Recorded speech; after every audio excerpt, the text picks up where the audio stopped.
ये गांव की बात है दोस्त। उस गांव में शंकर शर्मा व्यक्ति रहते थे। बड़े पैसे वाले थे, श्रीमंत थे। गांव के पंडित जी थे, पुजारी जी थे। उनका मान सम्मान बहुत ज्यादा गांव में था। 50-50 गांव के दूरी पर उन शर्मा जी की चलती थी, मोनोपोली चलती थी। उनकी संपत्ति इतनी ज्यादा थी कि 5-5 हवेली थी। उनका परिवार का चाहे बच्चे हो या बुजुर्ग हो, दबदबा था गांव में। 50 गांवों में उनका नाम चलता था। उनकी मनुस्मृति के माफिक व्यवहार था। उनके घर के हर सदस्य का वैसा ही व्यवहार था। दलितों को नीच समझते थे। उनसे उसी की तरह व्यवहार किया जाता था, उनसे काम लिया जाता था, लेकिन उन्हें किसी भी प्रकार का मोह बदला नहीं दिया जाता था।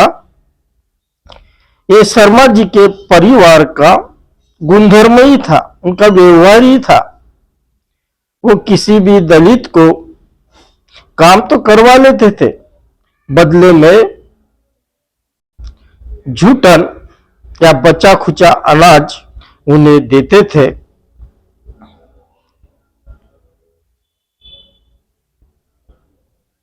कोरोना काल में उनके ऊपर ऐसी आपत्ति आई कि उनकी मिसेस कोरोना पॉजिटिव हुई। ऐसे समय में ना कोई सगा होता है, ना रिश्तेदार होता है। उनने दलितों को इस्तेमाल किया। दलितों को समझ में आया ये हमें तो इस्तेमाल कर लेगा, लेकिन इसका स्वभाव ही ऐसा है जो हमें काम निकलते ही लात मारेगा। फिर भी एक मानवता को ध्यान में रखते हुए उस गांव के दलितों ने उनके घर की हर उस काम को किया जो शर्मा जी बोलते थे, लेकिन बदले में ही उन्हें धिक्कार ही मिलता था। शर्मा जी ने काफी पैसा बर्बाद किया।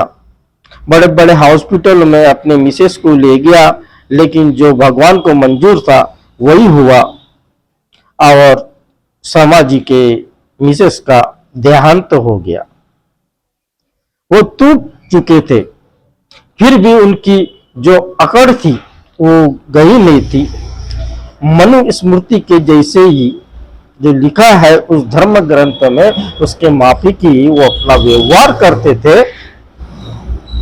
पूरे गांव में उनकी चर्चा थी।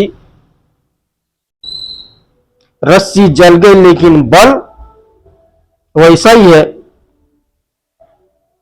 समय बीतते बीतते गया। कालांतर में उनके आके बच्चे भी बीमार रहने लगे।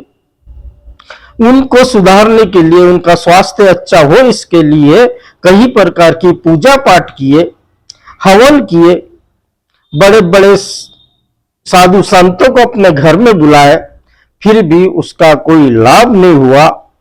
और एक दिन उनका बड़ा लड़का चल बसा इस दुनिया को छोड़ के। उनकी आधी हिम्मत टूट चुकी थी, फिर भी उनके व्यवहार में किसी भी प्रकार का बदलाव नहीं आया। समय बीतते गया। कुछ समय पश्चात ही उनकी बड़ी लड़की बाइक एक्सीडेंट में अपाहिज हो गई। हर उस समय सोचते थे शर्मा जी कि मेरे साथ ऐसा क्यों हो रहा है, मैंने ऐसा कौन सा पाप कर लिया है जो मुझ मेरे परिवार पे आपत्ति पर आपत्ति आ रही है, वो सोचने पे मजबूर हो गए दोस्तों। और एक दिन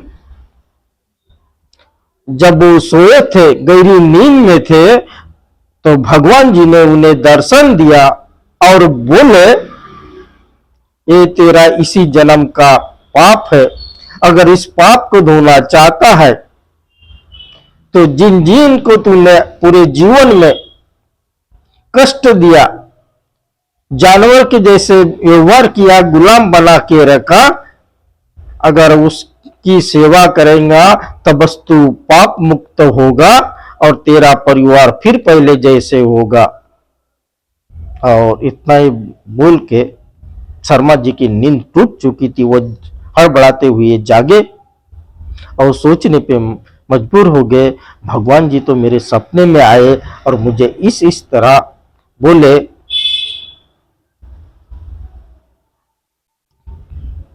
और फिर कुछ देर पश्चात पानी पी के फिर वो सो गए। सुबह देखे तो वो दलित बस्ती में घूमते हुए नजर आए।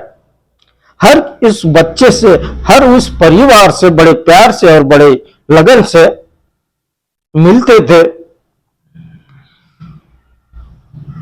उनने निरंतर ये सप्ताह भर कार्य किया और कुछ देर पश्चात ही उनको ऐसा महसूस हुआ कि सही में मेरे पापों का प्रायश्चित्त हो रहा है। उनके फिर से वो दिन धीरे धीरे रिटर्न होने लगे।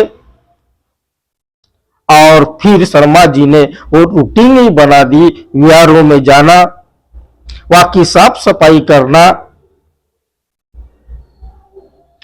हर उस दलित परिवार के घर में जाते थे, बैठते थे, खाना खाते थे, उनके शादी ब्याह में जाते थे, उनके साथ में साथ साथ बैठकर किसी भी प्रकार का भेदभाव न करते हुए उनको सहयोग करते थे, गरीबों को अनाज देते थे, बीमार को दवा खाना ले जाते थे। ऐसे करते करते 6 महीने बीत गए और उनने देखा, शर्मा जी ने देखा कि जो उनके ऊपर आने वाले संकट थे वो अब नहीं से हो गए थे। अब घर में खुशहाली थी, शांति थी। गांव के लोग अचंभित हुए और हर वो छोटा जाति का जो अपने आप को शोर न बोलता था, क्षत्रिय, वैश्य और शूद्र, अब दलितों की सेवा करने लगे। उनसे किसी भी प्रकार का मन मुटाव नहीं रखते थे। गांव में बड़ा प्यार का वातावरण था, बड़ा शांति का वातावरण था और सब मिलके अपना जीवन यापन कर रहे थे। हर किसी को अपना मेहनत का फल मिलता था, कोई किसी का गुलाम नहीं था। अब उस गांव में बड़ा आनंद और सौहार्द का वातावरण था और हर कोई छोटा न था, ना कोई बड़ा था, कोई अमीर न था, ना कोई गरीब था। सभी गांव वाले प्यार से अपना जीवन यापन करते थे। इस तरह उस शर्मा जी ने अपना पापों का प्रायश्चित्त दलितों की सेवा करके किया, उन्हें मदद करके किया और उनका जीवन सुखमय हो गया। दोस्तों, उम्मीद करूंगा ये वीडियो ज्यादा से ज्यादा शेयर करें और मानवता की मिसाल देंगे और सब्सक्राइब भी करेंगे। इतना ही बोलता हूं और यहीं पर अपना वीडियो खत्म करता हूं। जय हिंद, जय भारत।